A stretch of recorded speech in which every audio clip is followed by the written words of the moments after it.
Mobile hunters, if you're looking to up your mobile game, head to tetherednation.com and check out all of their saddle gear. Regardless if you're new to saddle hunting or an old tree climbing veteran, Tethrd will have your mobile hunting needs covered. I've been using and trusting Tethrd gear since they launched and have used it in all types of hunting situations, from the mountains of Pennsylvania to the plains of Kansas. It has been the constant in my hunting gear and allows me to be as mobile and as versatile as the hunt requires. My favorite pieces of gear currently is my Phantom saddle, the ultralight one-stick climbing sticks, the Predator platform, and the Fast Pack, which is the best hunting pack for a mobile hunter in my opinion. Also makes a great scouting and trail camera hanging pack. If you're looking for gear to help up your game and be more mobile, keeping you in the hunt, then head over to tetherednation.com.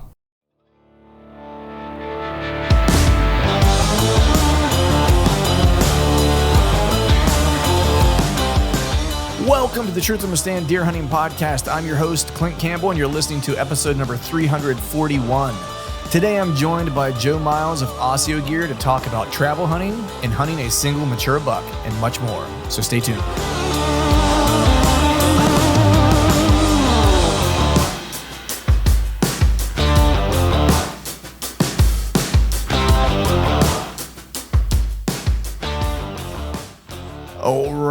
All right. What is up, everyone? Happy Wednesday to you. Hope you're doing well. Hope you are feeling fine. Hope everyone out there had a good Father's Day and got to do whatever it is you wanted to do, whether it was do a little fishing, maybe did a little golfing, maybe you spent a little time in the woods.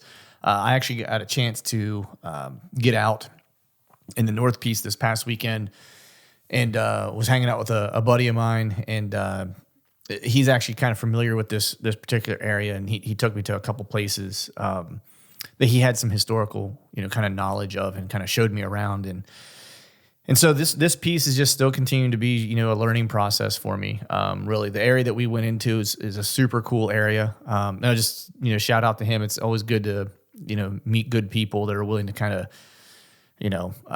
share their knowledge with you. And so it was an awesome day in the woods just to kind of, see some new bits and pieces of this piece, but also just to kind of soak up some of the knowledge from, a new friend.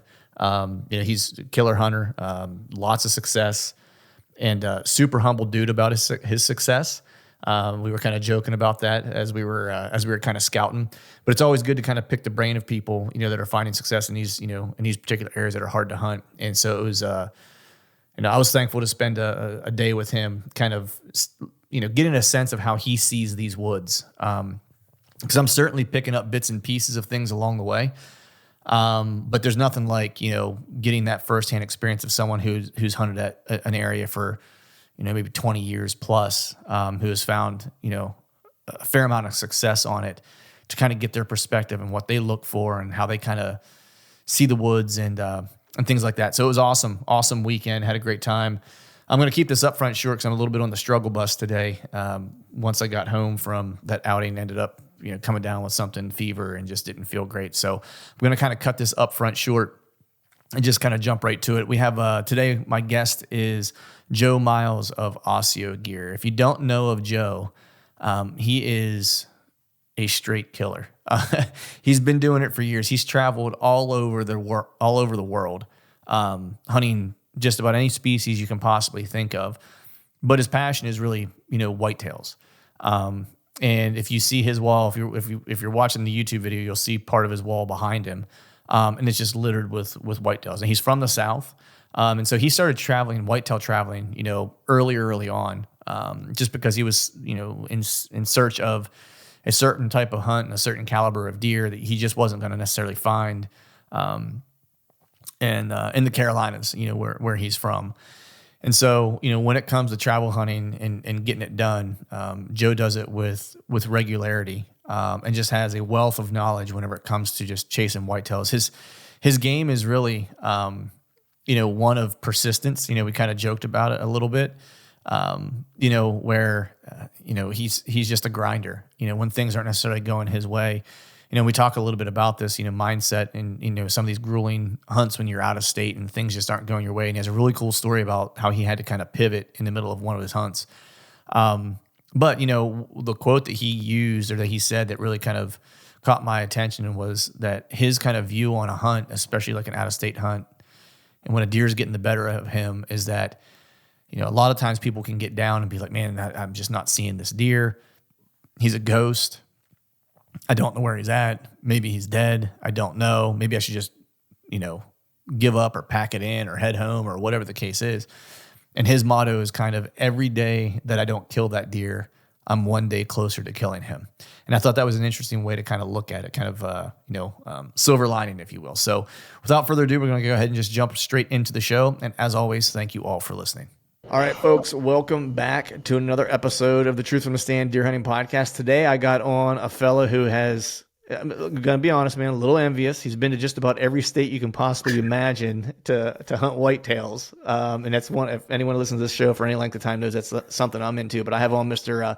Joe Miles from Osseo Gear, man. What's going on? Hey, buddy. How are you? Thank you so much for having me. I really appreciate it. Humbled to be here. And like I was saying a little bit a minute ago off air, been following you guys for a long time and love what you put out. Well, I appreciate it, man. I hope by osmosis, maybe I get some of your success. How's that? You've knocked down some good ones, man. So we're trying, man. I got a hunt I'm stoked on this year. I'm actually headed back to Kansas. So I don't even think I mentioned it, but I drew a Kansas tag again this year.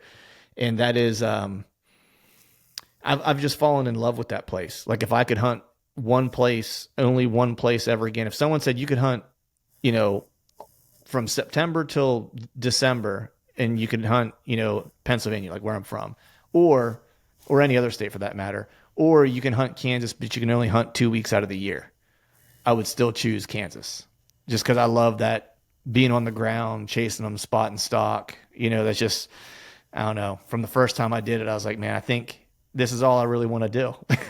and they're monsters there, so that's an added benefit to Kansas. yeah, that certainly doesn't hurt whenever there's a hammer that could be lurking around every corner potentially. Keeps For you on sure. your toes. But so man, what have you been up to, man? How things been, dude? You keeping busy here in the off season? Yeah, sure am. I actually went out Tuesday night and shot a hog. We've got a bunch of wild hogs in the swamps here in South Carolina, so just testing out some new stuff. Got some different cameras running I'm testing out this year. Got a new Matthews dipped in Osseo Gear camo, which is really sweet. I got that Nice. Back first of the week. So yeah, man, this time of year really just testing stuff and still looking at some properties and doing a little bit of scouting here and there. But this time of year for me is archery practice and testing potential stuff that'll go on the kit this year. Right. When you're getting your kind of off-season regimen kind of started, if you will, I mean, I'm assuming you start like most guys probably like in the winter and stuff like that. But I mean, you're looking for properties, access and things like that, like pretty much, if I'm not mistaken, like all the way up until like the bell rings almost, right? Man, and even when the bell's ringing, I thought about this the other night. I mean, the thing that's a lot of guys get to a certain level of hunting where if there's a big one in there, they got a really good chance of killing him. And I think where guys shine is the access they have. It gives them a better opportunity to kill big deer. Is the access, and you never can have enough access, and you never in your access or the properties you have are never good enough. Right. So I think, for guys that really want to chase those top end bucks, you've got to continue improving the properties you have and gaining new properties to hunt. Right. So what's your approach? What's your approach to that? Because I know for me, so like people think that I have this podcast and, that I'm an extrovert, but I'm not. I'm actually very much an introvert. You know what I mean? I'm very content to be by myself. I do a lot of solo stuff. Me too, brother. So the idea of walking up to someone's door, because I've driven by a couple properties here that are local to me, that I've been like, man, that looks good. Like I'd really love to get in there. And every year I'm like, when I drive by, like there'll be something off where it's like I got my dog with me because we were out scouting. I'm like, I don't want to walk in, knock on their door with my dog in the car and like stuff like that.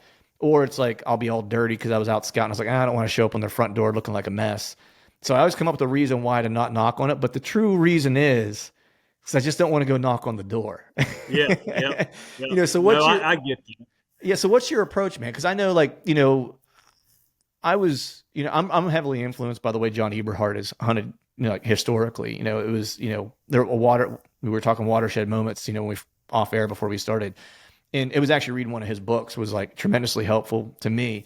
But the one part that I never adopted was like his access kind of approach of like, he has a letter that he writes and that's how he goes about trying to get access, and he has a very kind of systematic approach to what he takes. So I'm just curious, how do you do it? How do you get over the introvertedness to kind of get up on that door?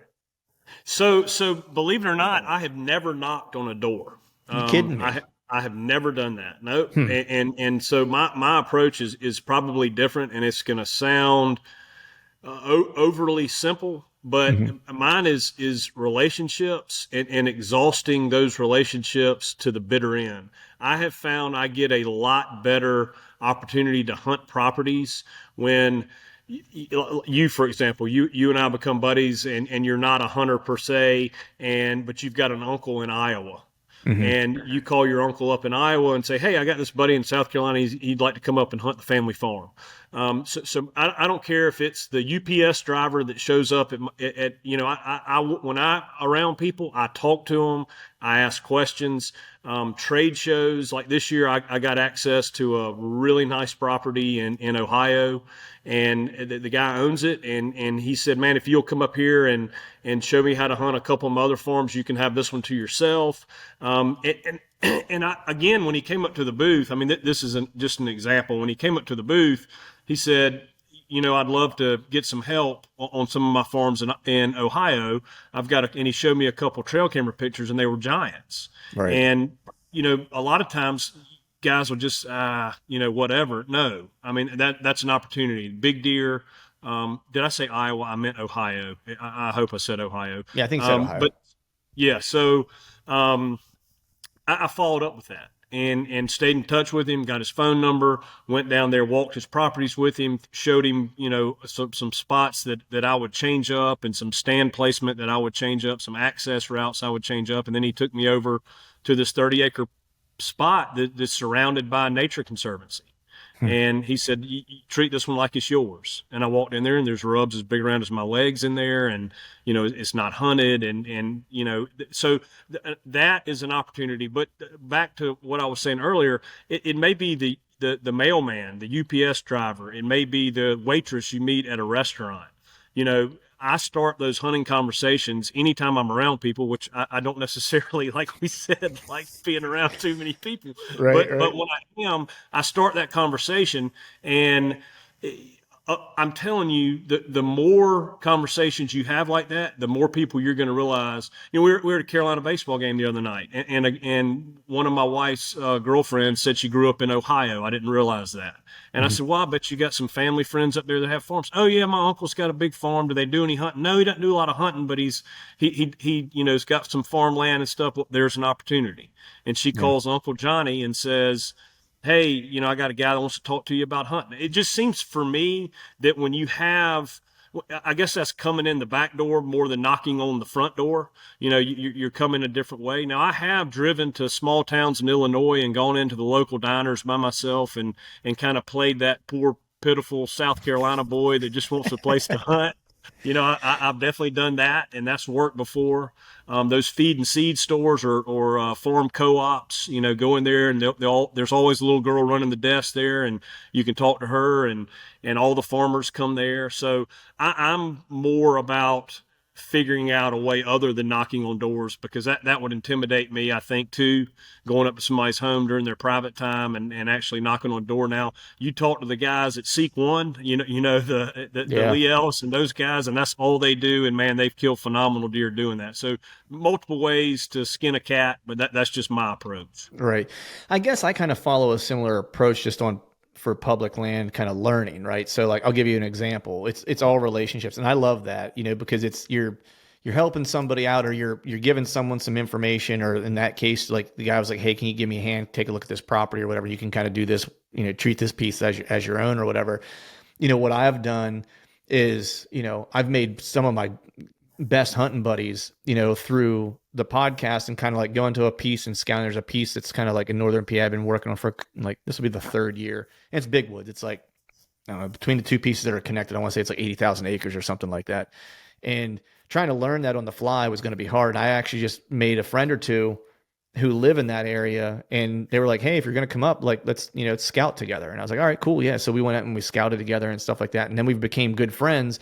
And they share local intel with me, and like I run a bunch of cameras, so I share whatever intel I have with them. So we're all kind of working together to kind of work the piece. And at the end of the day, I ended up making some really good friends at the same time, and expedited my learning curve on that particular property. Sure. And so, yeah, I mean that relation piece is huge. It's that old saying: you catch a lot more flies with honey than you do vinegar, right? Yeah, yeah, without a doubt. And the thing about it is, the relationships have to be genuine. Mm-hmm. I can't tell you. I've got access to a bunch of swamp property, here, and as soon as I post a picture of a pack of hogs, trail camera picture of a pack of hogs, I get 15 Instagram messages. Hey man, I want to come down and shoot a hog. Right. It can't be that relationship. It's got to be one where it's Christmas and you send them a Christmas card or a present, or the guy likes NASCAR. I'm just throwing hypothetical stuff out here, and you Right. find some NASCAR. You have a genuine relationship. Like my buddy and I, Illinois. His family loved the beach, and my wife has her family's got a beach house, so his whole family would come down and spend a week at the beach with us, and then I would go stay up and hunt with them in Illinois, and we actually became really good friends. So back to your point, friendships develop like-minded people, and it's got to be genuine. It can't be, hey, it's October 15th. Oh my God, I got to call Jim in Ohio and make sure I still got access. Yeah. Or you're going to lose it. Yeah, yeah, exactly. It's like I love that, man. It's got to be genuine, and it's funny because like when they are genuine, it's not like you talk like every day, but it's that you talk or you connect out of the blue. You know what I mean? To where it's like there wasn't really a reason for me to shoot you a text. Or it was like, hey man, how you been? Haven't talked to you in a little while. Like, and it's February or whatever the case Yeah, is. You know what I mean? yeah, And 100%. and it's interesting because like the last time I was in Iowa, I actually ran into this guy in the parking lot. His name's Corey. I've mentioned him a bunch of different times on the show. And we were hunting like the same piece of public, but we were about a mile apart. We just happened to get to the parking lot at the same time. And so he saw that I was, had an out of state tag and stuff like that, and, or, license plate on my truck. And we were just kind of talking, and he's like, hey, you seen anything? And I was like, hey, I had some trail cameras back here. This is what I kind of seen. And he's like, and he showed me trail camera picture of the deer he was chasing. It was a giant. I think it was like 180 inches or something like that. Wow. And he's like, yeah, he's up here by this like fence line. He's like, so if you're hunting back where you're at, he's like, we're not messing each other up at all. And I was like, all right, cool. He's like, hey, have you been over in this one area? And so we just kind of started talking. I was like, I scouted it and shed hunted it in March whenever I was out. I was like, but I haven't been over there since I've been hunting. He's like, man, he's like, I've run a bunch of cameras over. He's a local too. He's like, I've been all over that place. I've hunted it for years. He's like, really good deer over there if you're getting burned out wherever you're at. And I was like, okay, cool. So I ended up going over there. That was actually where I ended up shooting the deer that I shot, was over in that area. And Nice. it was funny because ever since that day that we ran into each other at the parking lot, the rest of that hunt, I would just happen to see him like every other day, either in another parking lot, or I would stop at the gas station and he'd be there too. And we would catch up for like 30 minutes or whatever, to where now like we text. And, he's like, hey, when you come out the next time, let's run some cameras. I'll help run cameras. Like we'll come down, you come out, we'll scout together, and it's just like that friendship. And he's like, hey, I'll help you out. Like, no worries. When you get here, it's like, let me show you a good Iowa time, kind of Sure. like the welcome wagon, And it was just that chance encounter of two dudes that like, I wasn't looking to get any information from him. He wasn't necessarily looking to get any information from me, but we were both willing to share it, authentically, with each other. Right. And then from there, we just kind of kept in touch. Sure. No, I get it. And that's exactly right, man. It's got to be, and we're like-minded guys. Mm-hmm. I'm sure that if you and I ran into each other at a public spot, we'd hit it off and become buddies. We're like-minded, chasing the same type deer. And that's, there's a lot to enjoy and camaraderie to be built there. Yeah. Yeah, for sure, man. But man, I want to back up for a second, just for anyone out there that's listening that maybe isn't, as familiar with you as I am, just to kind of give them a taste of, where you're from and kind of like what you do for a living and stuff like that. Because, and kind of how you got started hunting too, because I've heard the story of like the buck your dad killed. You know what I mean? Yeah. Like, and I also heard a story of like him taking you hunting. So I want to give people a flavor of like, it wasn't like you were like later in life you found hunting or something. Like this was like a deep seated, like you had no choice. Oh yeah, yeah. My dad, I've said this multiple times. He was an absolute savage. Still alive, still hunts. He's Nice. in his late 70s now, but absolute beast. He had the 11th biggest whitetail killed in the state of South Carolina, and just from the time, I mean, really, but in diapers. He would take me out, and I can remember. I've told this multiple times too. I can remember waking up in the middle of the woods, not knowing where I was, and coming out of a sleeping bag and being in the wilderness, and a piece of candy hit me in the top of the head, and I look up, my dad's in a tree above me, with his rifle up there.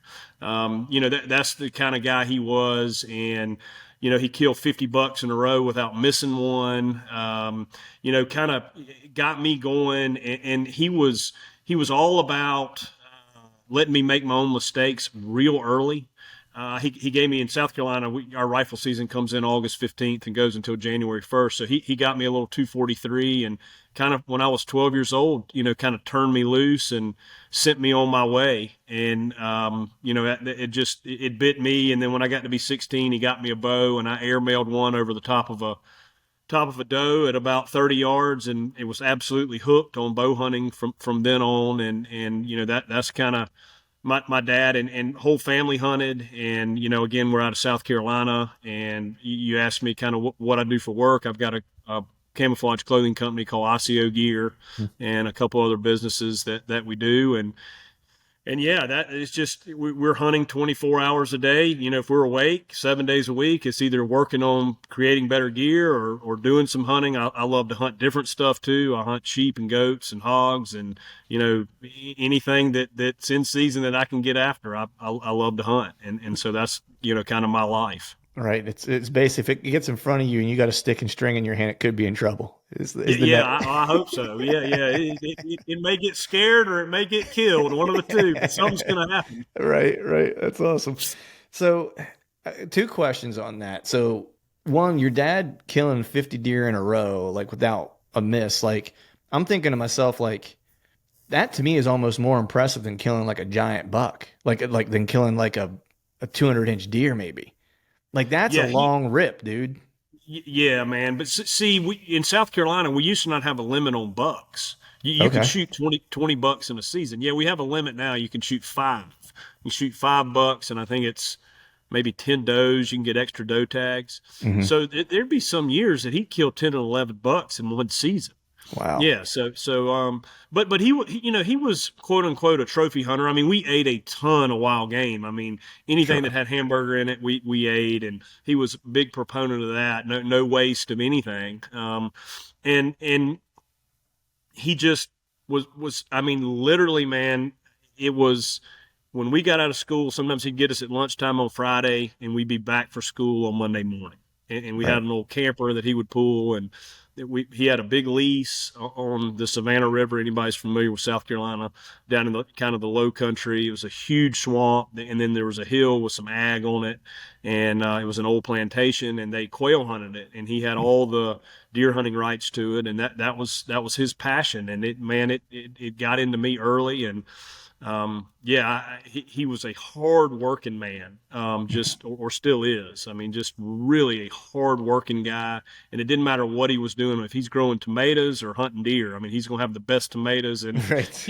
in the state. It's just how he is. So Right. yes, I was very for loving hunting. I was very lucky to grow up in the family I grew up in. Right. So, how important do you think it was that in kind of developing like your hunting style and just making those mistakes maybe early? How important or how valuable do you think it was that you were kind of left to kind of, I don't want to say left, but that you were allowed to kind of go off on your own like super early and just kind of start to figure stuff out on your own? Because I feel like sometimes people that are, I don't want to say handheld or whatever, but like I feel like you don't really start for anything. I feel like you don't really start to kind of get it until you're forced to kind of do it by yourself and like suffer the consequences of your bad choices. Yeah, and I think what I think what really kind of my educational curve was, he showed me the basics, right? Scrapes, rubs, thickets, trails, food, acorns, white oaks, red oaks, browse, catbriers. He in the swamps. I had the basics, but Hmm. I had no idea how to put them together. And I would just go in and I'd see a scrape and a fresh rub and I'd set up there. All right, here we go. And maybe I'd see a deer, maybe I wouldn't, but there was no rhyme or reason. And so eventually, as I got a little bit older, I said, you know what? I'm actually going to make a plan here. Why am I doing what I'm doing? And I would say, okay, it's daytime.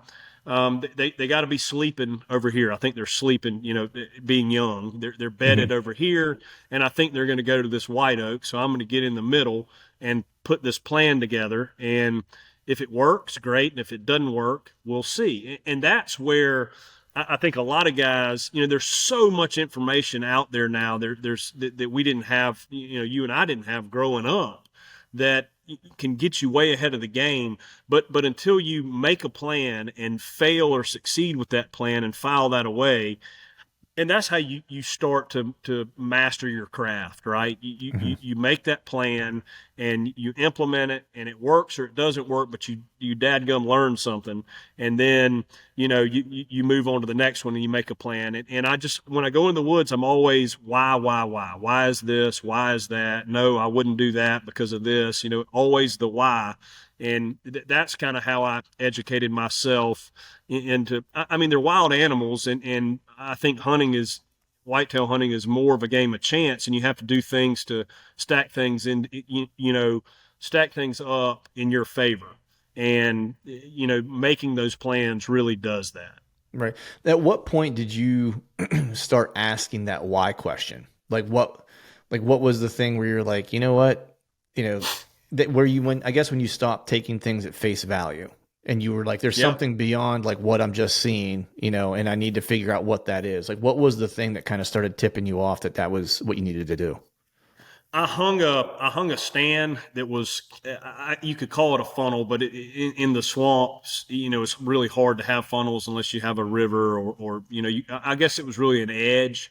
And I had 8 bucks funnel back through there in one morning, coming out of a big peanut field.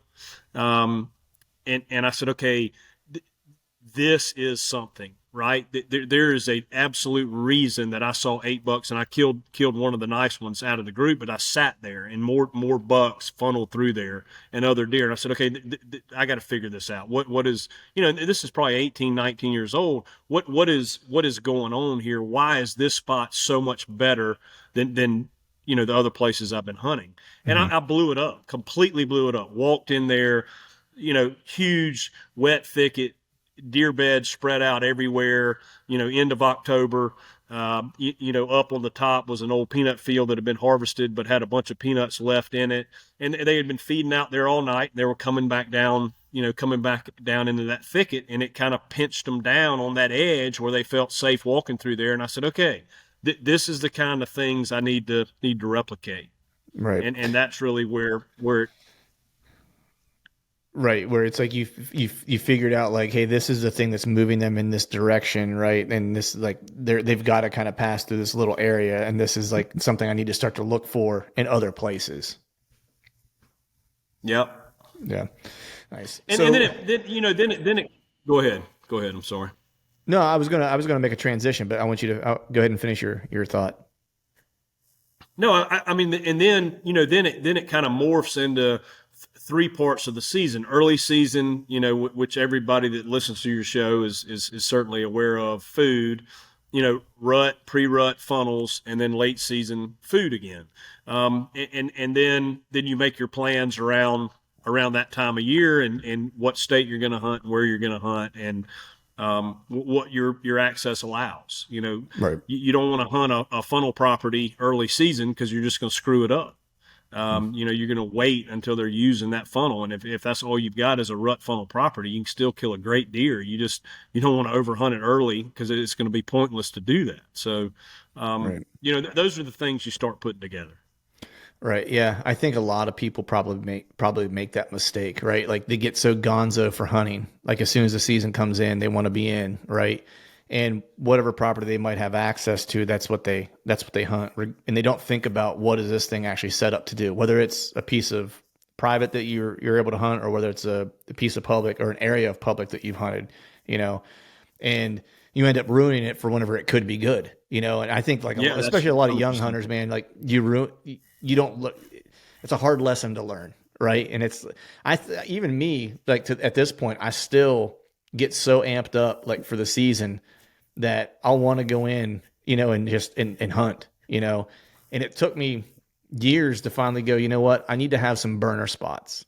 I just need to find some spots where I can maybe go in and kill some does, or maybe if I know there's a good deer in the area, the spot that I think I can kill him in is like it's not right for that spot yet. I need to have some fringe spots to where I can maybe catch him slipping, just to get some hunts in, and maybe I learn something at the same time.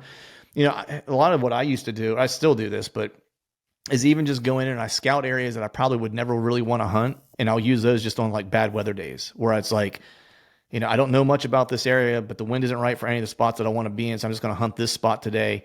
And maybe I can learn something for next year that I can turn this spot into a place that's actually worth hunting, or I'll just go in and I'll scout, that day, So how Yeah. much of that are you doing like when you're qualifying like parcels, like when you get like a new one, maybe you get one late, like do you use those kind of like that approach where it's like you're using like bad weather days or whatever just to kind of go in and like, and kind of just like look around and just kind of, beat the place up because it's no harm, no foul.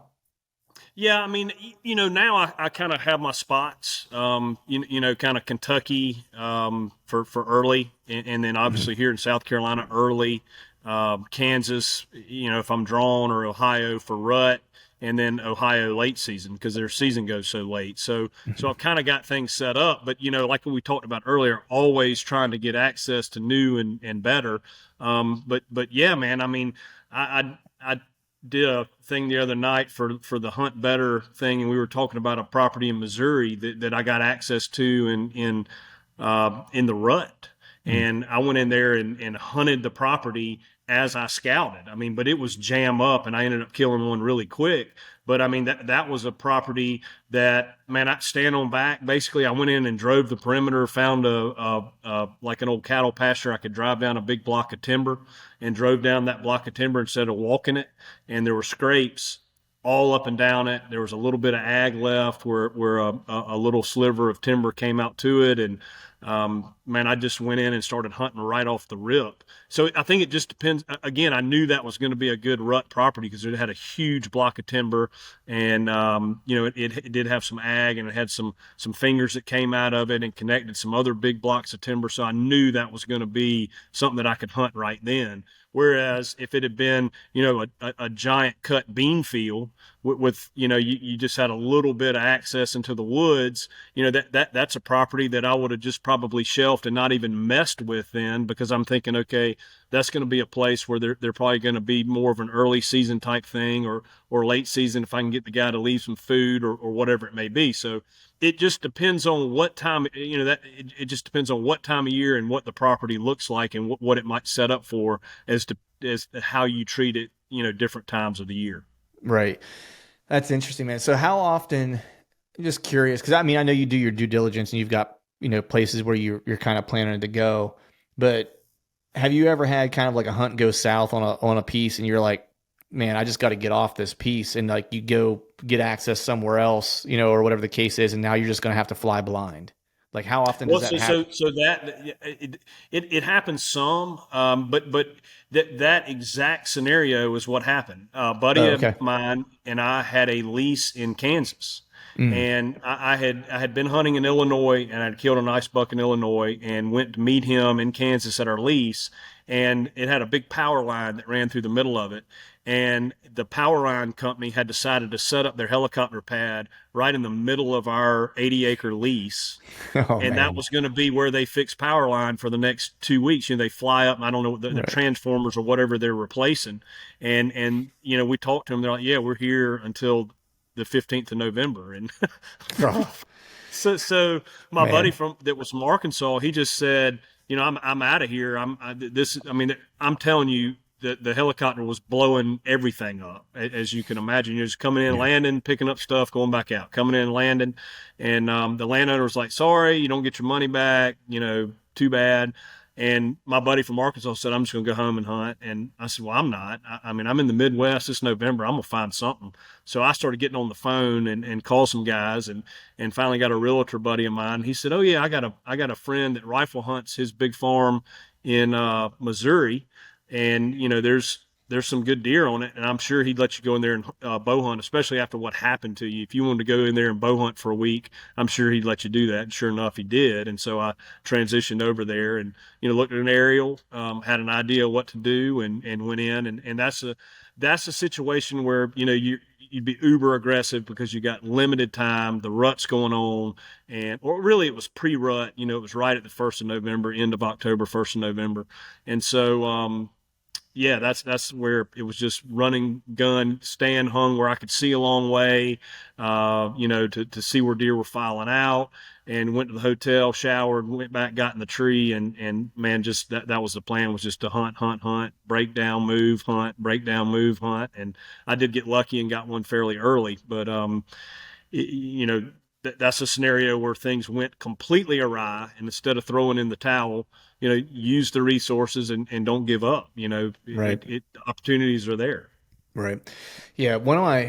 I've grown used to, and Greg and we were talking about Greg earlier before we started recording, but it's funny. Like I almost prefer to hunt, like, going in blind to places. It's actually probably my favorite way to do it. Cause I'm one of those guys that I almost I overthink when I have too much information and I don't just hunt. You know what I mean? Like I do a lot better job whenever I'm out of state and I have limited knowledge about an area and I got to go off of just like what I'm seeing, either visually, like in a place like Kansas, what I'm observing and glassing, or even when I was in Missouri, we hopped 3 different pieces of public because the pressure was just so bad. We finally got to a spot and I found some hammer sign, saw a big deer, ended up hitting one, ended up not recovering it.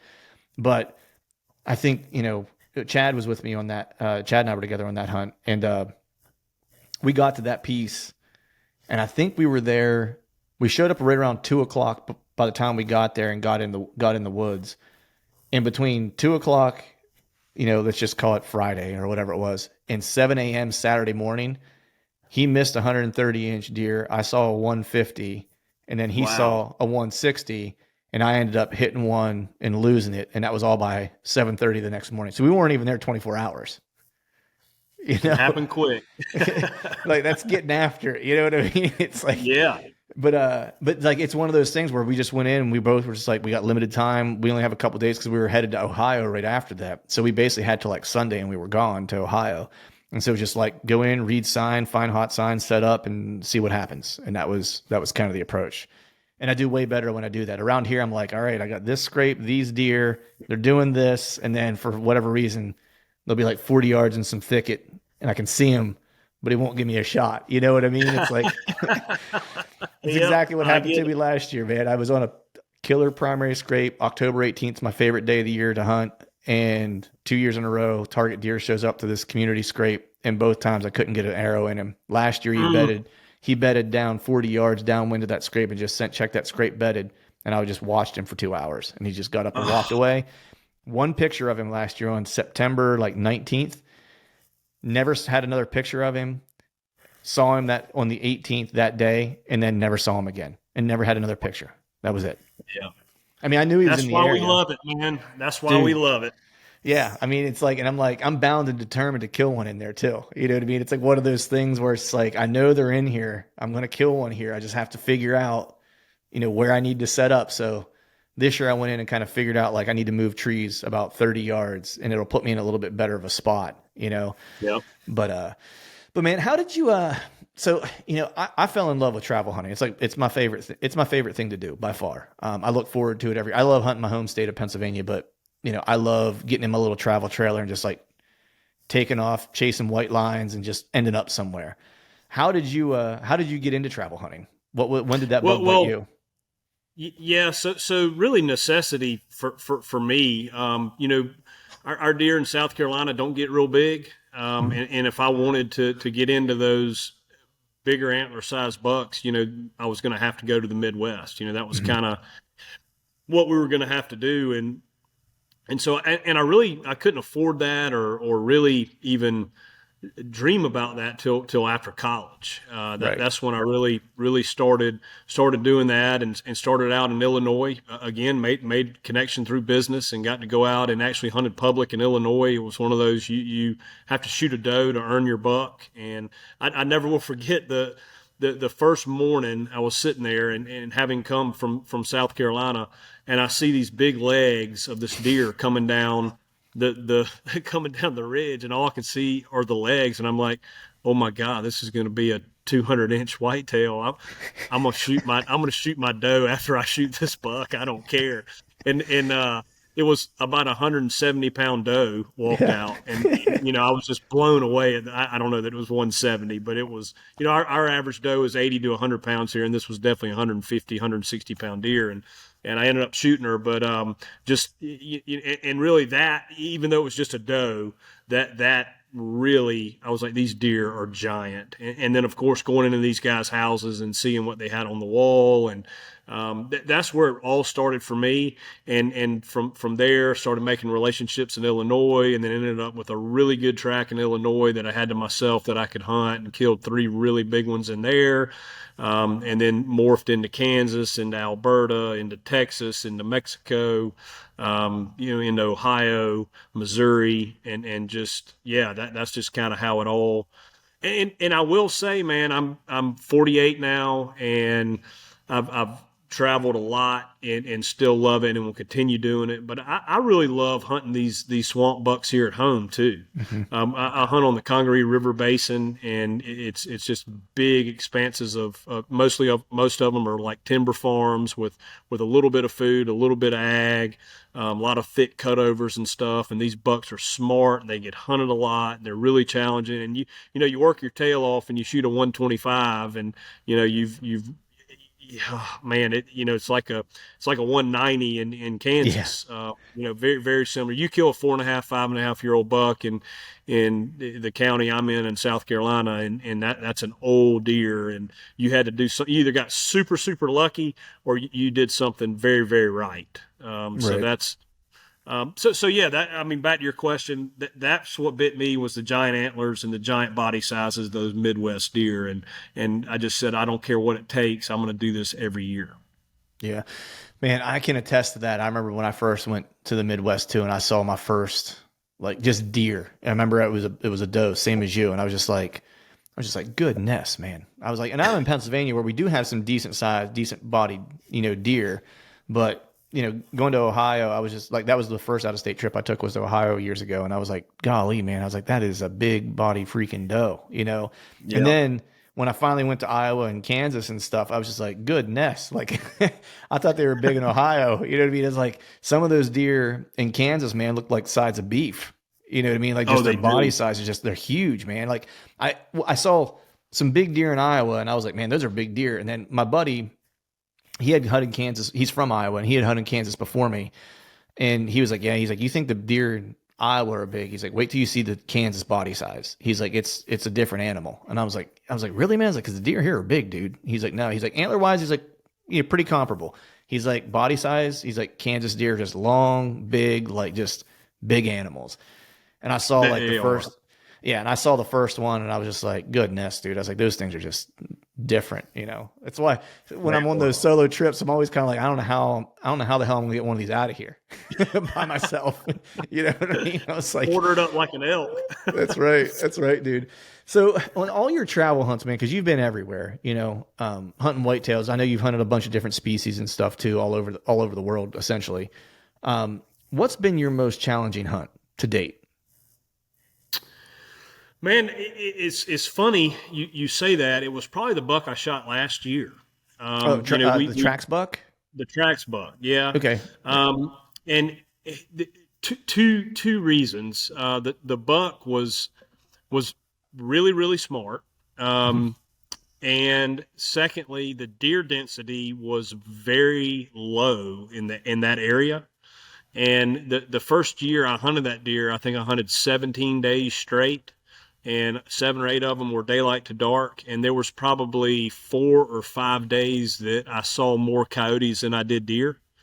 And Man. staying mentally in the game was tough. And I'd had some buddies that had hunted the deer that were, switched on really, really good hunters. One of them had actually shot him as a 4-year-old in the hip, I believe. It was in a snowstorm, and he was frozen. The guy that was hunting was actually, I mean, frozen, like almost hypothermia type stuff. And Jeez. he was able to get his bow drawn back, but just kind of didn't make a good shot, hit the buck in the hip. And just the whole history of that deer, and how he would vanish in November and be gone, and then he would randomly show up, and then to the point of figuring out actually where he was bedded, which was completely opposite of what we thought. Just that, so that would probably be one of the most challenging whitetails that I've killed, and that was in Kansas. Yeah. The I'm curious, like you mentioned staying mentally in the game, right? And that's something I think, when you do trips and you're away, like I always hunt better when I'm away. Like, and it's probably just a me thing, but I have a hard time kind of disconnecting from home whenever I'm hunting at home. Like I always feel like, I'm always feeling obligated, like I should be at home. I'd like to see my wife, my daughter. And when I can travel and go away, it's a lot easier for me to just be like all in on the hunt because I don't have any other work responsibilities, no home responsibilities. Like I can't do anything at home because I'm not there. But the mental part of it starts to wear on you, especially when you're out for like 10 days, 14 days, 21 days, whatever it happens to be, right? And you hit like a break point where you need a break. So what do you do to kind of stay mentally in the game, especially whenever you're on a long hunt where the deer's beating you most of the time? And, Yeah. and you're realizing in your own mind where you're like, I don't have this figured out like I thought I did. What's the next game plan? Like, how do you mentally kind of stay in it?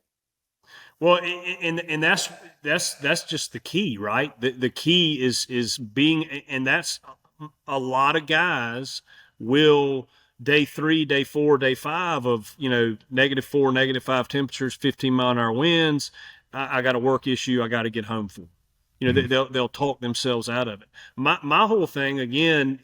Maybe it's just because I'm a dumb Southern redneck, but my thing is every day that I don't kill him, I'm one day closer to killing Mm. him, and I consistently think that way. When I'm freezing, I'm 15 minutes closer to killing that buck. I'm 2 minutes closer to killing that buck. I'm 5 minutes closer to my next deer, and just stay in it like that. And again, I'd enjoy being alone. Doing my own hunts. When I hunt in those, I love that place in Kansas because it's in the middle of nowhere, and there'll be a lot of guys I know that are in the same area, but maybe a little more into civilization, and I'll get text messages and stuff from them that says, "Are you gonna come have a steak with us tonight? Are you gonna come out of the wilderness and come hang?" And I will every now and again, but they always pick at me that I become a hermit and just get out there in the middle of nowhere, Kansas, and just stay and stay and stay and stay, and I enjoy that. I Mm-hmm. really enjoy it. Back to the traveling, I love the adventure.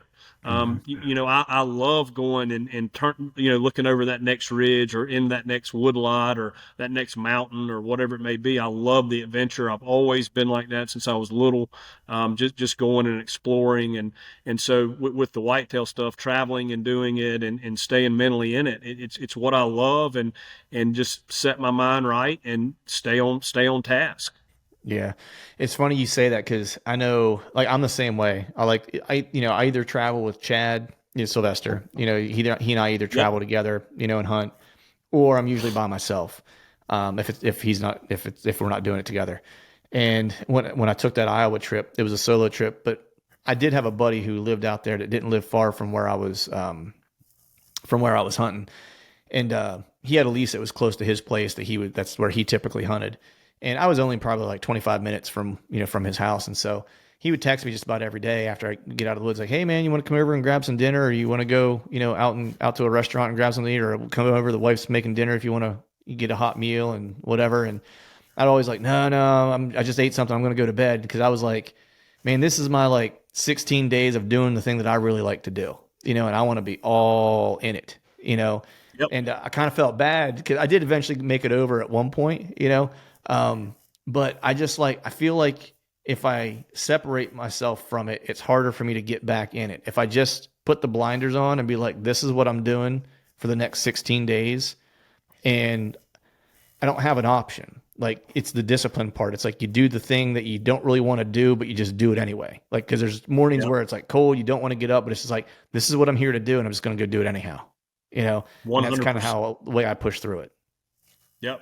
Yeah, that's it. I mean, and there's nothing wrong with the other. I got a lot of No, buddies that want to go and stay in camp and do their thing. And if they shoot a buck, great. If they don't, I mean, it's just different philosophies and different ways or different mindset, of what you're trying to accomplish. And if you're trying to accomplish killing a big, a big Midwest buck season after season after season, it takes that discipline and diligence to stay after it and stay in the game, especially during the rut when you have to be in the stand in that funnel, daylight to dark. You have to, and yeah, that is the key is persistence that time of year. right. So let me ask you this, man, because this happened to me on that particular Iowa trip. I missed a good deer 2 different times. Same deer. I saw him 4 times, missed him twice. Right. Have you ever had a situation where you were early in a hunt or just maybe even in the middle of a hunt and like a deer that, I know you target deer, but maybe it was a deer that you wanted to kill, or maybe it was like just an opportunity, at a really good deer that you just completely screwed it up. And how did you recover? Oh yeah, yeah, yeah, yeah. I've got pictures of this, so I can prove it. We got him on video. So You can relive the pain, right? yeah, yeah, I can read, and I do often. It was probably 108. He was pushing, we'll say pushing 180-inch 9 point, just a cage like you've never seen. And he was a big 6.5. I guess he was 6.5. He was an old big Illinois buck, and what was in the right spot. I was where some fields, some picked bean fields, pushed down to a river and created just a perfect river funnel. And I had a camera guy with me, and we got set up. And I was being kind of lazy with the placement of the camera base. He was on the back side of the tree, and I just put the camera base right there to my right. Didn't think anything of it. Saw the buck. He came in just blistering a doe the afternoon, and just came by so fast there was no chance of getting a shot at him. But obviously we saw him and got a little bit of video of him down in the bottom, and I mean, both were like, "Oh my God, okay, that's the season right there." That's Right. whatever it takes, we're going to kill this deer. And back in there the next morning, and about 10 o'clock in the morning, a little yearling doe, we see her. I don't know if she got up out of some privet or what, but we saw her, and he's right behind her. And we're like, oh my gosh, they're 80 yards away, and they're coming up through the funnel, and Kevin's videoing the whole thing, and he goes up, he almost tends her, and just a giant cage, and she works around kind of right under us, and comes right through a shooting lane behind us. And here he comes right through the shooting lane, and I turn to shoot him, and I go to draw my bow, and the camera base is in the way. I can't get drawn no matter what. I get out on the end of the stand. I try and kneel down. I try to stand up on the seat. I cannot draw the bow. And he walks right through the shooting lane, 25 yards, goes down with the doe. And of course, I dumb, desperate, kind of grunted at him, and he looked back. He knew that that was dumb, and he rolls off, kind of herds the doe, and off they go, never to be seen again. But that was one that I am sick about, because we had such good footage of him, and he was such a big deer for only having 9 points, and that's one that I relive over and over and over again. And again, it control the things you can control. And I should have done a better job, and I shouldn't skimped on that. It goes back to, if that one little limb needs to be sawed and you don't go back to the truck and get the pole saw and saw it, that's the one that's going to be in the way. Yeah. I've got to probably drive to Kentucky this weekend to turn on one camera. And I know if I don't do it, I've looked at my schedule, I'm not going to have time to go do it. So I'm probably Sunday morning, when the family's asleep, 4 o'clock, I'm going to bus to Kentucky, cut one text camera on, and turn around and drive all the way back. But that it is that important of a spot that I got to do it. So that's the discipline. That's what it Yeah. takes, and I know that's what it takes because I've not done it, and I've not done things properly, and they've cost me dear. Yeah. And you paid the price. I'm curious. So like after that happens, right? How do you bounce back from that? Cause that's a painful missed opportunity. Right. And so like It some dudes will go into fires the me tank. up. Okay. Yeah, it actually fires me up. That it's like the boxer when he gets hit and then he slaps himself in the face. Right. Hey, you gotta switch back on, man. You can't do this. You knew that was in the wrong place. You knew that camera arm needed to be moved to where you could shoot, and you didn't do it. You're lazy, and it just reinforced the things I know of. If it can go wrong, it will go wrong, and things you can control. It doesn't matter if it's the boots you're wearing, the broadhead you're shooting, your practice, whatever it is. If you can control it, you better be darn good at it. So Yeah. that just and it's gonna happen. I don't care. It's gonna happen because the deer has a say as well. Mhm. You're not the only one in the equation, so they've got a say in how things go. But that's for me. It's a motivator. It's an Yeah. absolute motivator, and I don't get down. I mean, I'm pissed off for a few minutes, and really disappointed because you look at all the effort, time, money that you spent into doing that, and you blew it. But I get over it pretty quick and get aggressive and with myself and trying to make the same mistake again. Right. I like that, man. Like where you just immediately kind of take ownership of it, of the screw up, right? And then you can let it go a lot easier. I'm the same way. It's like I know myself well enough. I give myself that, 5 minutes to be pissed. I give myself like, look, you screwed up an opportunity. Be mad about it. Kick a tree, do whatever it is you need to do, Yeah. and then let's get back on with moving on and pretend like that just didn't happen, and we'll just move forward. Because you're right, they do have a say, man. Like, and that was my year. Last year was like it was the year of the deer having a say last year because it Yep. was like the two best opportunities I had was the one I kind of explained where the deer just bedded down just out of sight, or not out of sight, but just out of reach, and there wasn't, and then he never saw him again, never pictured, never nothing. And then Kansas, I mean, I did screw up one in Kansas where I got caught drawing. I clipped my my arrow bounced up off my rest. It clipped a small twig, and that was all it took. And that deer snapped his head around. But there was a bigger deer that I'd seen like the second day I was there, and he was with a doe, and I figured he was going to probably get with that doe, and they were going to go off into this CRP that was on the backside of this piece, and I probably wouldn't see him for like 4 to 5 days once he tended her and was done. And so I actually made a play for him the last day and went up this draw where I glassed him and had the first encounter with him and got to the head of that draw. And I was like, I'm going up, but I'm going to go in the middle of the draw because it's the last day. I was like, I don't care if I drop my scent in here because I'm out of here. Like, I got to go home after this. I was like, so I'm going to take it to where I can't be skylit and walk up in there. And I already scoped out a tree up there that I know I wanted to get to because I was watching the deer kind of walk back and forth in front of that tree. That's how they were kind of moving. And I was like, if he's off that doe, he should be back up there because the previous year, Chad and I watched deer after deer after deer, or buck after buck after buck, cut does out and take them to the head of this draw. And so I got up there, like it was still dark, but I could had enough skylight that I could see deer moving in front of me, like behind the tree I was trying to get to. And sure enough, I saw the rack of the one that I wanted to get, that I wanted to try to kill, and he was standing right behind the tree I was trying to get to. And I was hung Mm. out in no man's land in the CRP. We had a standoff for probably like 20 minutes. There was a buck grunting to my right. He was grunting and carrying on. And then he thought I was a buck, I'm presuming, because he never spooked and the deer never spooked. Then he started snort wheezing at me. And I got just enough light to where I thought I might be able to pull this off. I was like, you got to be kidding me. They're hanging out long enough. I might actually pull this off.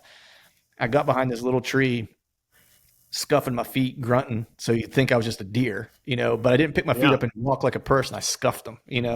trying to act like a deer, you know? Sure. And I was like, Yeah. this is never going to work. But I managed to get to the tree and he was still there.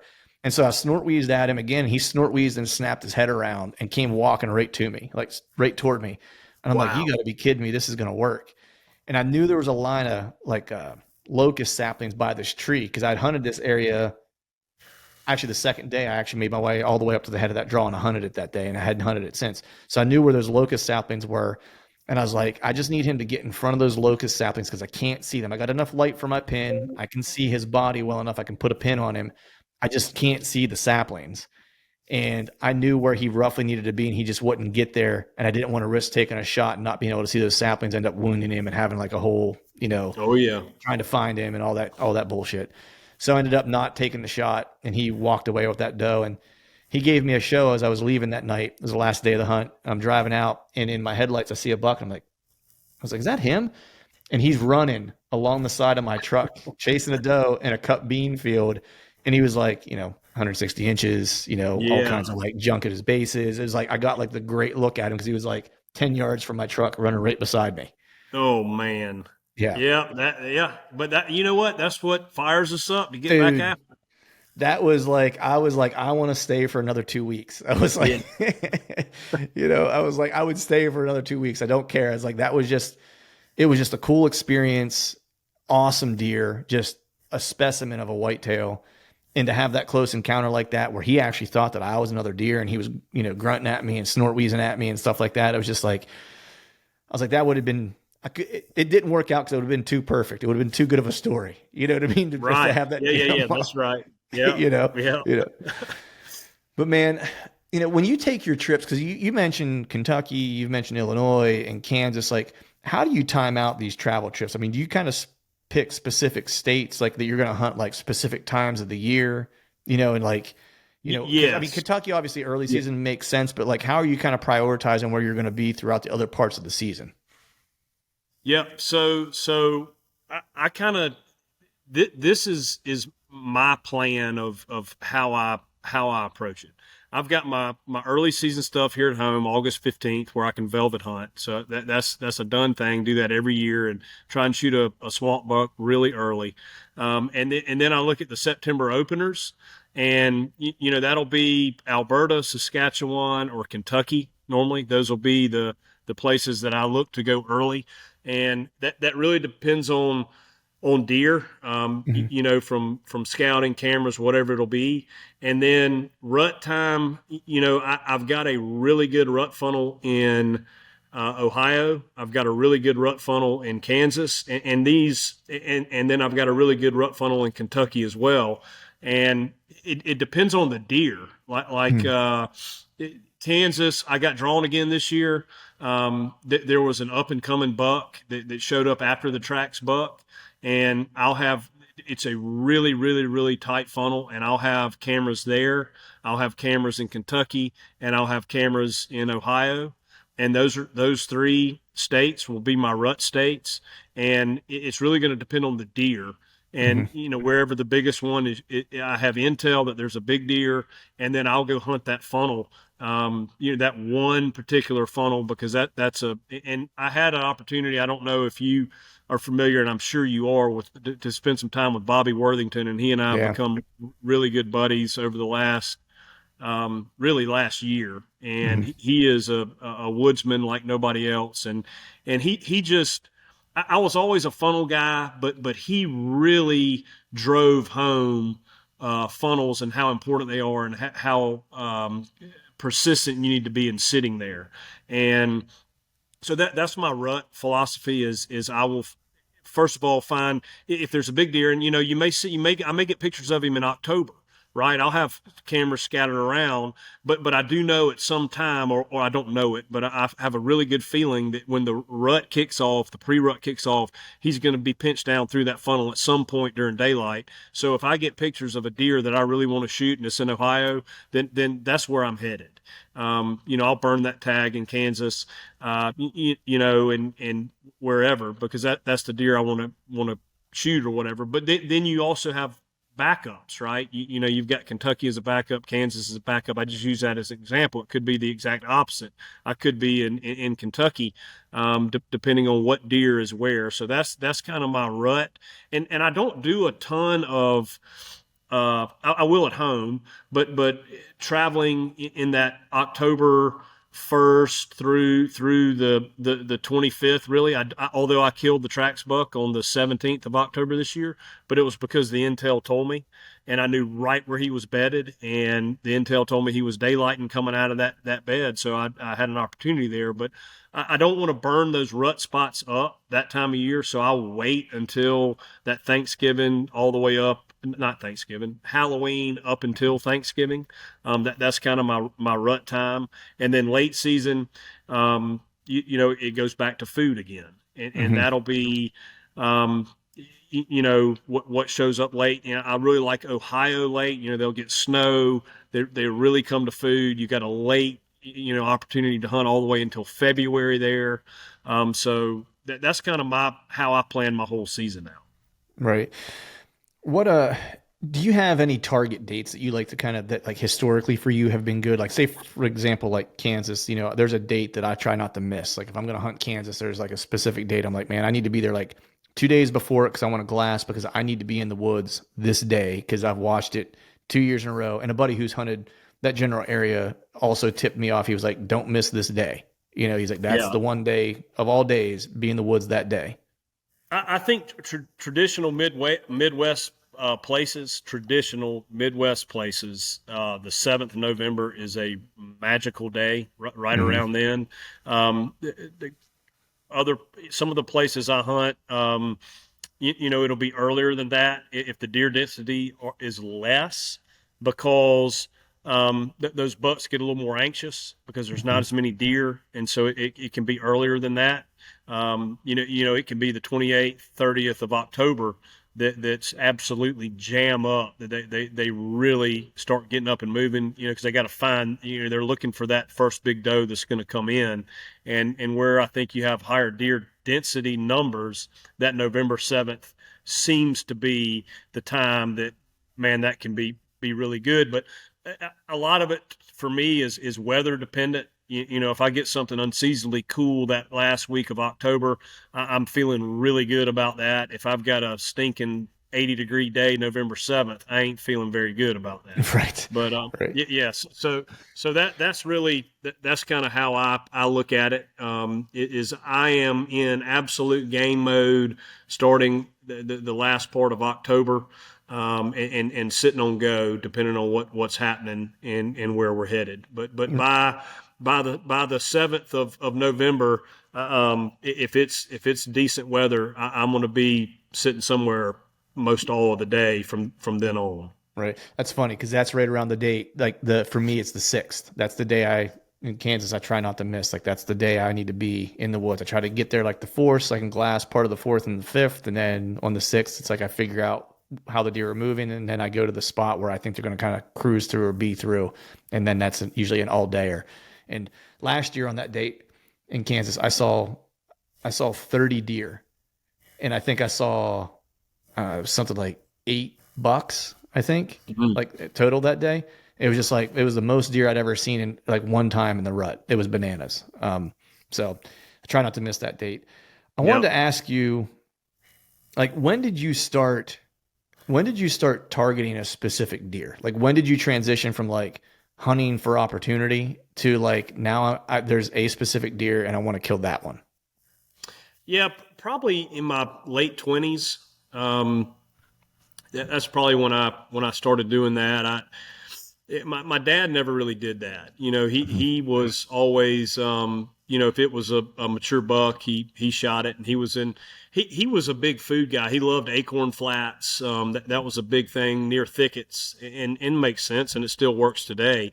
Rifle hunting, so he didn't have to pinch the deer down as much, but he had climbing stands and stuff. But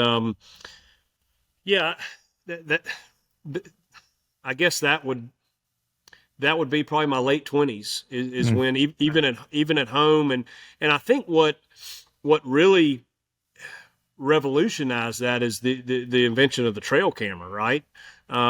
Because you could do some glassing and stuff, but guys that have giant blocks of woods, that don't have glassing opportunities or they can't shine at night, during the off season, it's hard to locate a specific deer.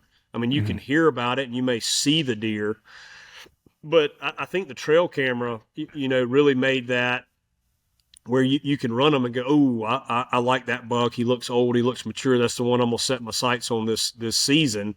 And so that's really set it up where it makes it easier for guys to pick a particular deer to hunt. Right. What how do you go about breaking down, because like, I can break down, to give me a block of timber, a piece of big woods or whatever, and I can kind of look at a map and get a good sense of like, where I think the opportunities are going to be. And I can put some boots on the ground and kind of start to break the piece down and kind of figure out, okay, this is where I'm seeing kind of signs start to aggregate. This is where some, terrain features are starting to come together, and like the sign is kind of aggregating there too. So these are kind of like where I think the possible setups are, like stuff like that. When it comes to breaking down a specific deer, I'm more of an opportunist. I usually have like a handful of deer I'm willing to kill every year, and it's like whatever Yep. one I happen to see, I'll shoot. I haven't got to this point yet where I can take a deer and be like, I'm going to extract you. Yeah. Yeah. And so how do you go about like breaking down, a deer? Because like to me, it's a little bit different than breaking down a property or a piece of, a parcel, because it's more of like I don't know, like a mental game. Like you got to try to like understand their behavior, like, and it's easier, I think, whenever you're doing it like how I do for opportunity, because I'm thinking of deer behavior on the whole, not a specific deer's behavior that I'm trying to Right. beat. So how do you go about doing that? Yeah, so again, to me, it's the property that you have access to, because not all properties are going to have everything. I've got a couple properties in Kentucky that are going to be early season only, and so if that deer is there and he's hitting beans early, then that's the deer I want to shoot. Then that's a process of getting on a field edge, or if there is any type of funnel leading out to that field that you know about or you can get into. That would be the opportunity for that buck. When you talk about breaking down an individual deer, uh, we're talking about bed hunting and stuff. That a lot of guys do that, and I've seen them have success. I'm not a big bed guy. I do like to know where they're bedded, but I don't fixate on that. Especially this time of year when guys are finding summer beds and they're setting their season up on, I found this bed in June and I'm going to kill this deer coming down to this spot. And well, they're not going to be bedded there in October and November. They completely change their where they live. So I don't really get fixated on beds. Early season, it's all about the food and killing them with a quick ambush. Normally that's a one and done because it's hard to get out of those fields without deer spooking. So you got to have your stuff together. You got to have the right wind. If the buck you want to kill is daylighting on that field, you got to get in and kill him, get out. Or you're probably going to mess it up because you've got to get out of that field, and that's where they figure out they're being hunted. Sometimes you can get 2 and 3 cracks at him, but normally that time of year it's a one-time deal, maybe 2 times, depending on your setup and your access. Like you might can have a farmer or somebody come in and bump the field for you, but even then, that's abnormal to a big mature deer, and he's going to probably figure out something's up. So Right. that's how I would kill a particular deer early season. During that October time frame where they've kind of split off those bachelor groups, they're hitting the acorns, they're not daylighting a bunch. If I know the big deer is in the area, I'm getting nighttime pictures of him, I leave him alone. And then I'll go and start hunting my funnels for that deer. That, when we get into unseasonably late October, cool weather into November, but the tracks buck, I got pictures of him October 15th and I killed him on October 17th. I think those are the dates, but, that was a place that I had a soup. My plan was to hunt that deer the entire rut in this one funnel. And I finally figured out where he was bedded, and it was a super, super tight funnel. It was really a draw that led up to a huge block of timber where we thought he was bedded, but he wasn't bedded there. But I got him coming out of where he was bedded. I didn't know. I didn't know his bed. I never even walked into his bedroom, but I knew where he was bedded because I would get nighttime, early morning when it was dark, pictures of him going back in there. And then I'd get, 8 p.m. him coming out of there. And we got a little bit of a cool front and he came out. No, he went back in early one morning, but it was daylight. And then 2 days later, he came out of there and it was daylight. And I said, okay, I've got a cool front coming. And he showed that he's going to daylight in October, mid to early October. So I went back out to Kansas, and sure enough, first afternoon, cold front was coming, north wind, which was a really good wind for him to come out of that bed. And sure enough, 10 minutes before dark, I hear him jump a little cattle fence, and there's a doe out in a bean field that I can see, and she's looking at him. I can't see him yet. And then I see his horns coming up through that draw. And it doesn't always work like that, but that's, that was a buck that I had basically hunted for 4 seasons and finally killed him. And that I had figured out where he was bedded, not his bed. And I had figured out the absolute tightest spot that was going to force him, that if he wanted to go in a particular direction, I was going to be able to kill him. So that would be how I would kill a particular deer, during the rut. And then when you get back into late season, voila, we're back, really right back to early season with the food. So right. That's kind of my philosophy on killing a particular buck. I have not had a lot of luck trying to find a deer's particular bed and then setting up on that bed and killing it. I know Andre DeQuisto, he's a buddy of mine, and he's killed them like that. I have screwed up more big deer trying to do that. And I've just said, you know what, I got a better way to do this. And it's worked for me quite well, over the years, is actually knowing the general area of where they're bedded. But a lot of times those big woods deer, man, in October, November, they're not bedding in the same place every day anyway. So this bed stuff has gotten out of control. I mean, you just scroll through Instagram in the morning and look at the people that are picking hair up out of deer beds right now and then devising a plan and putting a trail camera on it. And I'm not bashing people. I mean, because it's great to be out in the woods. It's great to learn where deer are bedded, but it doesn't make sense to me that you would care where a deer was bedded in June, because that ain't gonna be the same spot when you can kill him, and you're probably gonna waste a lot of time or hurt yourself, putting eggs in that basket. And I hope that doesn't come across as being an asshole or anything. I'm not trying to be that, but that just hasn't worked for me. I 100% agree with you, man, because this is the thing. This is kind of how I always think about it. Like, I like to hunt in and around bedding areas, just like you kind of like, that's kind of what you're doing, right? It's like you're going, I know he's bedded over in this area somewhere because he's coming from here. I've got intel telling me that, right? I think a lot of people hurt themselves by trying to bed hunt. Because my personal opinion is this: because of the podcast, I've got a lot of friends that are really, really good hunters. Like excellent hunters, right? And this is episode 340 something you and I are doing right now, right? And I've talked to a lot of really good hunters beyond the guys that I'm friends with, right? And I can name maybe 10 that I would say, if there's a deer bedded somewhere and they know where he's bedded, that deer is dead. That's it. Out of all the guys, like, there's maybe 10, right? And I think you're right. I think a lot of people do themselves a disservice by, over focusing on bed, because one, there's only a handful of guys I know that can break a deer down and where they're bedding precisely and get in close enough and actually try to kill that deer in that bed, right? Like, there's a level of skill, understanding, and dedication that if you're a normal guy that's a weekend warrior, which most people are, because you have normal jobs and stuff like that, you probably haven't put enough time in yet to do that. You know what I mean? And so you trying to kill a deer that way is only going to probably result in, year after year, not accomplishing whatever your goal is, right? You're probably better off adapting your strategies and your tactics to something that the time you have will actually work best with the strategies that you're implementing, I see a lot of guys make that mistake, right? That's why I always say, I hunt for opportunity. I know I know I don't have the time and I'm not good enough yet to target a specific deer. I'll target a couple. And if I can figure one out, then I will try to kill that one. But I'm at the point where it's like, I'm just trying to target multiple good deer, and whichever one I happen to come across, that's the one I'm going to kill. Because yeah, that's awesome.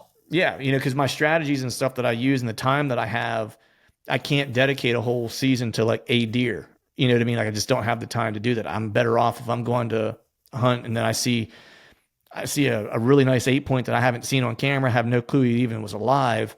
If he's a good deer and he gets me stoked, I'm shooting him. You know what I mean? Mm-hmm. Like that's what my, my time allows me to do. So I think you're dead on, man. I think there are a handful of dudes that can do it and do it well. I think everyone else is on a wing and a prayer to a degree.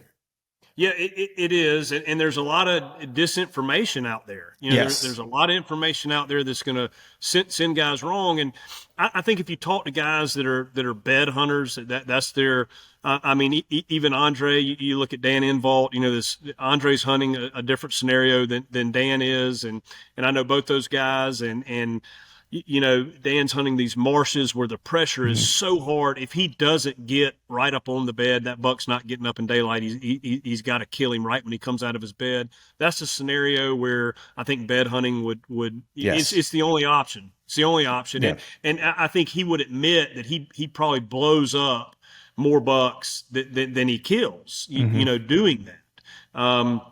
Andre and his bump and dump thing. I mean, that's definitely worked for him. But I guarantee you, if you talk to him, it's messed up some too. So everybody's got their own philosophy, their own thing that works for them. I just think guys got to be real careful and put things into context and ask why. And if a guy is scouting big woods in June and finding beds right now that have fresh hair and fresh droppings in them right now, I mean, the food source and everything's going to be totally different in November. So you've got to put everything into context. If you find an old bed that's got rubs around it, yeah, file that one away, because that's one that's got real sign in it that happened in October, November, when you can kill that deer. So I think the context is important. Bottom line, get out, learn, scout, make a plan, and maybe you learn. Maybe you find that June bed and you go and hunt it, and you're like, golly, that didn't work. Wonder what happened there. I found all that sign. He was bedded in there. I jumped him out of his bed in June, and then the light bulb goes off. Well, no, he was going to be 500 yards away from there. So it's experience, right? It's just getting out, learning, making the mistakes, and figuring it out. And none of us have it 100% all dialed in, learning every single year and learning from different guys. Heck, I had Bobby come down and look at a couple of my places this year because I want to learn from him. He's a master funnel hunter, but he's not a early season food guy. He's not a late season hunter. He's a end of October if the weather's right to Thanksgiving, and that's his hunt. That's what he does. That's his expertise. Personally, I want to be good at the early season stuff. I want to be good at the rut stuff, and I want to be good at the late season stuff. So guys that are experts, like I would love to spend some time with Dan one-on-one and look at how he bed hunts and some of these other guys that bed hunt, because I'd like to have that as knowledge, him to transfer that knowledge to me so that if I get in a scenario like that, I'll know what to do. So I guess that's the whole point, is open mind, keep things in context, and ask the why, and it'll speed things up. Yeah, for sure, man. And the funny thing is too, is like, as you were kind of talking about beds, I did an episode last year with Dr. Bronson Strickland from MSU Deer Lab, and they did a bed study. And it actually flies in the face of like every piece of conventional wisdom we ever thought about beds and hunting beds. You know what I mean? Where it's like they're way less consistent in October. Like, good luck figuring out where they're bedded in October. And that's when everybody wants to bed hunt. They're actually way more consistent in November. So in a funny, weird way, you're kind of actually a bed hunter. You know what I mean? Because it's like you're setting up in a funnel, expecting them to come from a particular area that's like a bedding area. You know what I mean? And they're going to be in that area more consistently. They don't know 100% why, but like he and I were talking about it, and I was like, I don't know. Like, he's way smarter about this stuff than I am. He's a doctor, he's a biologist. But I was like, I would guess they're probably bedded in those areas because there's probably does close to there. He was like, that would be my hypothesis. And so I'm like, Sure. bingo, there you go. You know what I mean? And so they want to be around the ladies. Ladies take you to the bedroom. That's all I'm saying, right? We're gonna Yes, keep it sir. We're gonna keep it PG. Yeah, that's right. Well, brother, man, Exactly right. Yeah. I, Go ahead. I've kept you here just about a little, getting close to like an hour and 30 minutes here, man. I want to be sensitive to your time. So I do want to jump into some Osseo stuff before I let you go. I want just give people a sense of like, you know, you've been hunting a long time. Like you got 35 plus years in the game of hunting, a diehard hunter. I'm just curious, how did this, starting a company kind of come up, like, Yeah. come up for you, right? Because, you know, I've done a lot of hunting. And I've never sat there and be like, you know what, I think we're going to make a camo company or an apparel company. You know what I mean? And so I just think it's kind of an interesting kind of switch in how you went from, I'm not getting what I need to, it's very much kind of like Chad. It's like, and I always have an appreciation for that. He wasn't getting what he needed from the trail cam industry. So he's like, I'm going to make my own. And I feel like you kind of almost took the same route where it's like, I'm not getting what I want or what I think I need. I'm going to do it. I'm going to make my own. Yeah, and that's exactly right. We saw a gap.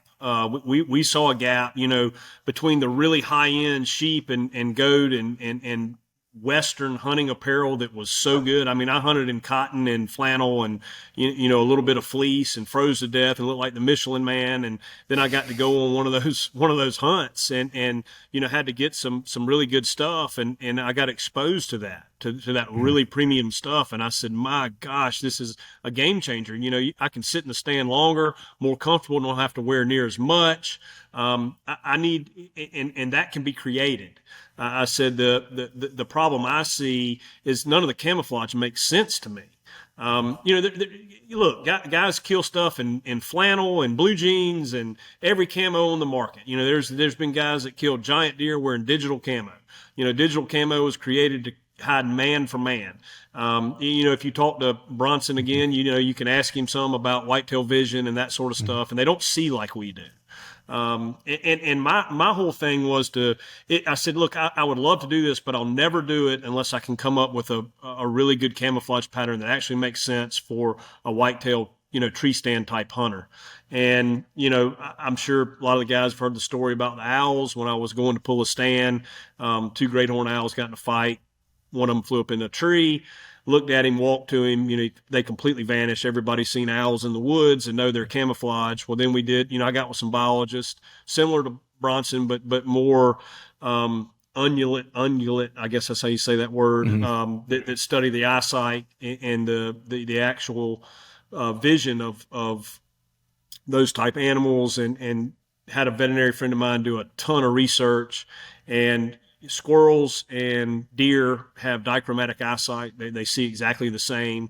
And so long story short, owl, a prey animal of an owl is a squirrel and they have the same eyesight. So I said, okay, this is how nature created it.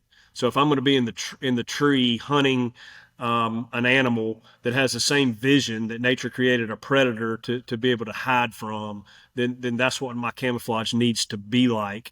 And I'll back up just a little bit. You don't have to wear camo to kill a deer. You can wear all solids. What good camo does is it helps you with the small things, with the movement, with drawing your bow. That's what deer really pick up on is the movement. Now, if you've got something on with some serious UV or some serious blue in it, they'll see that. But the movement is what they catch you on. And just like the owl, I mean, if nature didn't need camouflage, there'd be no predator that had camouflage, right? Every natural ambush predator has a bobcat, a coyote, an owl, a hawk. They're all camouflage. So saying you don't need camouflage is a little bit naive. It can definitely help you. It helps you with movement. And so what we did is the gap we saw was a great camouflage pattern that's going to work in trees and putting on premium clothing. The Primaloft insulation, windproof, moisture wicking, pocket designs, things that really play towards the bow hunter. And that's how we created Osseo. And I really just wanted to build something that I could hunt in that I really liked. And I really liked the camo pattern. And man, we're going into our fourth season now. We're still a very young company, but the traction we're getting with it and the feedback we're getting with it that's what's so humbling and excites me, is that we've created something that really is helping guys. And, you get a second year hunter that kills a big deer, and he's like, man, I was able to sit for 7 hours in Missouri when it was blowing 30 miles an hour, and I killed my biggest buck, and sends us a picture of it. That's the stuff that's rewarding for us. We love that kind of stuff. Awesome, man. Well, I remember whenever you launched, and I was kind of watching from afar. I know Greg, has good things to say about it. I know he likes wearing it. I know Chad has mentioned it as well. Had good things to say about it. And I'm always stoked whenever I see just a good old boy doing right. You know what I mean? And finding success. That always gets me excited, man, because I just like to see good things for good people. But before I let you run out of here, buddy, if you wouldn't mind, let people know where they can find out more about you, where they can find out more about Osseo, and just what you have going on for this year. Yeah, man. So Joe Miles Hunting on Instagram and Facebook. That's our Instagram stuff. And then Osseo is Osseo Gear. That's ASIO Gear, and that's on Instagram, Facebook. And then obviously our website's OsseoGear.com, and that's everything's customer direct. We got a good team. Anybody's got questions or anything, call in or email us, and be happy to help them. And man, I really appreciate you letting me come on. This has been awesome. Awesome, man. I appreciate you, buddy. All right, man. Thanks a lot. All right, folks, that is a wrap for today's show. I'd like to thank all of you for listening, and if you haven't yet, please head over to iTunes and leave us a 5-star rating, and be sure to subscribe to the podcast. And while you're at it, head over to YouTube and give us a sub there as well. I'd be super appreciative if you do those couple things for me. And before I shut this thing down, we need to give a big shout out to our partners who continue to help us make this podcast possible: Tethrd, Exodus Outdoor Gear, and Genesee Beer. And until next time, we'll see y'all.